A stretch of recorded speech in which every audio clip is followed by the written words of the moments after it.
PP woven fabric is a type of plastic fabric that is made from polypropylene polymer. PP tapes or fibers are woven together to create a strong and durable material.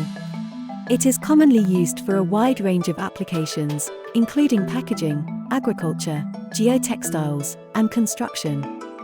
The production process of PP woven fabric involves the following steps. First, extrusion. The PP polymer is melted and extruded through a die to form long ribbons of molten plastic. Then, weaving. The PP ribbons are then woven together on a loom to create a strong and durable fabric. Followed by lamination.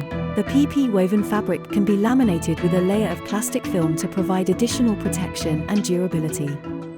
PP woven fabric is known for its high strength-to-weight ratio, excellent tear and puncture resistance, and resistance to UV radiation and chemicals. The fabric is also lightweight and breathable, which makes it ideal for use in applications where air and water flow are important.